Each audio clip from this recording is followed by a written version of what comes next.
What's good, YouTube? Today we're back with another deck profile. We have Patrick James Warren's 6th place from Seattle, Qliphort.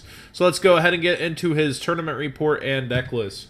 We have 1 Monolith, 1 Scout, 2 Stealth, 1 Shell, 2 Helix, 2 Carrier, 1 Commandant, 1 Qliphort Demise, 3 Qliphort Demise, my bad, 1 Upstart, 3 Summoner Art, 3 Duality, 1 Sacrifice, 2 Necro Valley, 2 Drowning, 1 Emptiness, 2 Lose 1 Turns, 1 Skill Drain, 1 Soul Drain Mind Deck, I like that.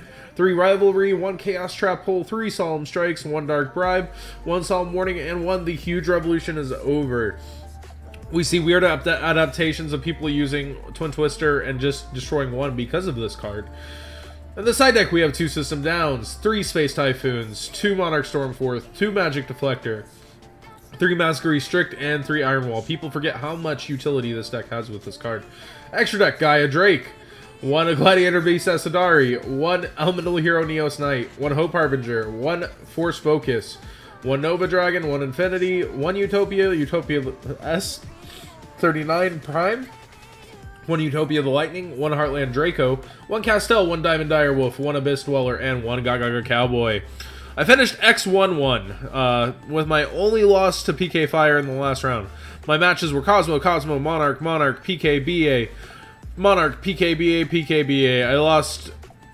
I 2-0'd all my games by locking them out with Floodgates, usually Necro Valley and Rivalry, which are pretty clutch versus all the matches I had at the event. The only games I didn't 2-0 were Cosmo, round 2, and PKBA, 7th and 8th rounds. Notable rounds were round 3, where he outed a Vanity's Fiend with Drowning, and he had no response. And Game 7 in Time, where I OTK'd him with Shell in the last turn. I had a MST and Necro Valley in hand with Scout and Scale, and Tribute Summoned Shell.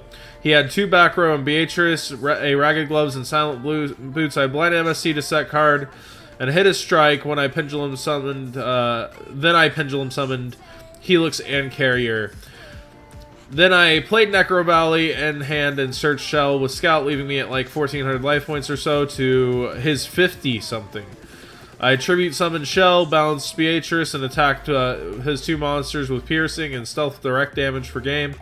Also in that match, I made him super salty by Dark Bribing his Ergeki away in Game 1 when he scooped. Final round, I had a deck check and was given a game loss for a broken sleeve. Game 2, I opened Necro Valley, Rivalry Stealth, Scout, Sacrifice, and he had no outs. Game 3, I bricked and opened Dark Bribe and Huge Revolution, MST, a Monster, and Magic Deflector.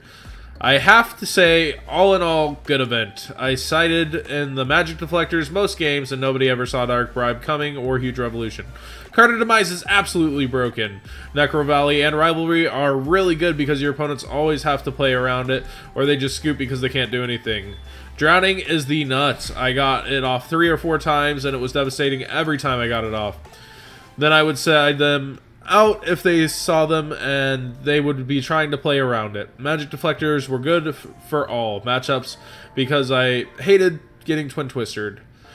And he also wants to shout out the Goon Squad for always believing in him, Andrew Shea for giving him the high rarity foreign cards for tilting opponents out, and shout out to all the scrub Sky Haven games in Victoria, BC, Canada's my locals.